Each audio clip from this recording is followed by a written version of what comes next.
بسم اللہ الرحمن الرحیم۔ جنگ بدر 2 ہجری سے ہی رمضان کے روزے فرض کیے گئے اور رمضان کی 17 تاریخ یعنی 13 مارچ سن 624 کو اسلام کی پہلی جنگ لڑی گئی جو کہ جنگ بدر کے نام سے جانی جاتی ہے۔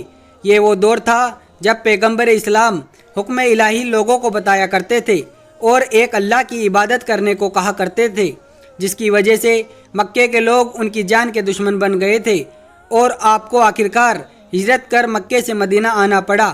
اس دوران آپ کے ساتھ آپ کے چند جانثار ساتھی تھے اور یہ سبھی عبادت الہی کیا کرتے تھے، نماز پڑھا کرتے تھے اور روزے فرض ہونے کے بعد روزے رکھا کرتے تھے اور ہر کام اللہ کی رضا سے کیا کرتے تھے۔ تمام تکلیفوں کے باوجود صبر کیا کرتے تھے مگر خود آگے بڑھ کر کبھی لڑائی نہیں کی، لیکن اس کے باوجود جب کفار نبی کریم سے دشمنی کی غرض سے انہیں نقصان پہنچانے کی لگاتار کوشش کی تو اللہ نے اپنے پیارے نبی کو حکم دیا کہ اے نبی، جو تمہیں تکلیف پہنچائے تم اس سے جنگ کرو۔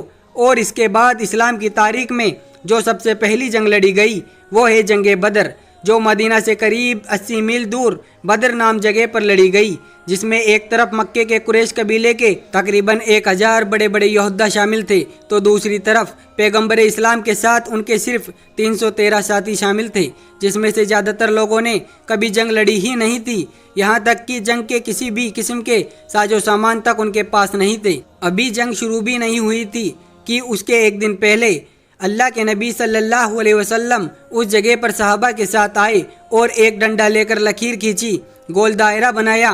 کسی کی سمجھ میں کچھ نہیں آیا تو صحابہ نے وجہ جاننی چاہی، تب اللہ کے رسول نے فرمایا کہ اس جگہ ابو جہل مارا جائے گا۔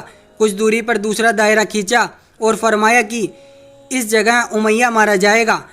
تیسرا دائرہ کھینچ کر فرمایا شیبہ یہاں مارا جائے گا۔ چوتھی لکیر کھینچ کر فرمایا قطبہ یہاں مارا جائے گا۔ کسی بھی جنگ میں عموماً ہوتا تو یہ ہے کہ پہلے جنگ ہوتی ہے اور لوگ مارے بعد میں جاتے ہیں، مگر قربان جائیے آقا کے حالت غیب کے علم پر، جس میں جنگ بعد میں ہوئی اور مرنے والوں کی خبر پہلے دے دی گئی۔ ابو جہل وہ بدبخت تھا جس نے اللہ کے رسول کو بہت برا بلا کہا تھا، انہیں بہت تکلیف پہنچائی تھی۔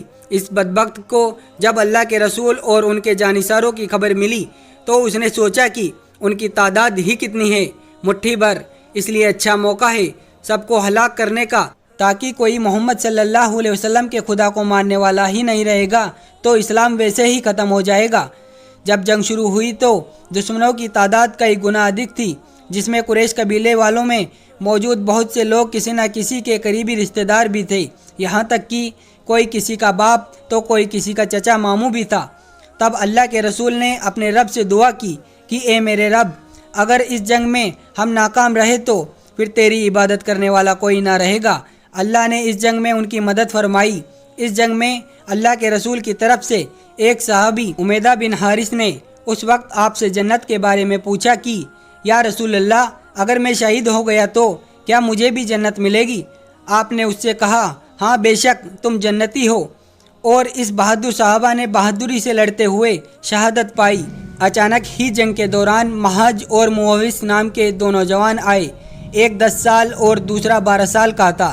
دونوں نوجوانوں نے حضرت عبد الرحمن بن عوف سے ابو جہل کے بارے میں جانکاری لی۔ انہوں نے ان نوجوانوں سے پوچھا تم کیوں پوچھ رہے ہو، تمہیں جنگ سے دور رہنا ہے؟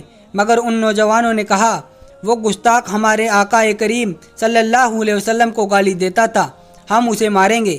کہتے ہوئے دونوں ہاتھ میں چھوٹی چھوٹی تلواریں لیے وہ دشمنوں کی لشکر میں گھستے چلے گئے۔ وہ ابو جہل تک پہنچے اور ایسا مارا کہ وہ زمین پر گر کر تڑپنے لگا۔ ابو جہل کو بھی یہ خبر لگ چکی تھی کہ محمد صلی اللہ علیہ وسلم نے اس کے شہید ہونے کی جگہ کے بارے میں بتلایا ہے۔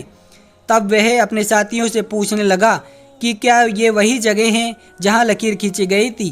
اس کے ساتھیوں نے ہاں کہا تو وہ جھٹپٹاتے ہوئے دائرے سے باہر نکلنے لگا لیکن نہیں نکل پایا۔ تب ساتھیوں سے کہنے لگا کہ محمد صلی اللہ علیہ وسلم کی بھوشیوانی کو جھوٹی ثابت کرنا ہے، مجھے اس دائرے سے باہر نکالو۔ ساتھی اسے اٹھانے کے لیے جھکے ہی تھے کہ ابو جہل نے دم توڑ دیا۔ جنگ بدر میں ابو سفیان کے 3 بیٹے اسلام کی مخالفت میں لڑے، معاویہ، حنظلہ و عمر۔ حنظلہ حضرت علی کے ہاتھوں قتل ہوا، عمر قیدی بنا لیا اور معاویہ میدان سے بھاگ گیا۔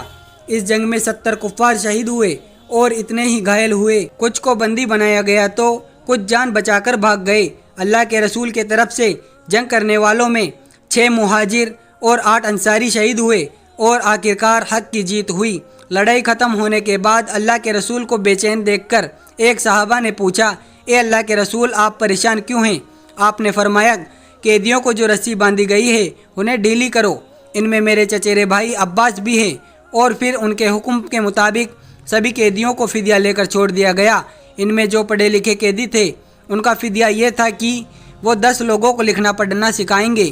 یہ تھا اخلاق اور انصاف ہمارے پیارے آقا نبی کریم صلی اللہ علیہ وسلم کا، جنہوں نے دشمنوں کو بھی کبھی کوئی تکلیف نہیں دی۔ سبحان اللہ۔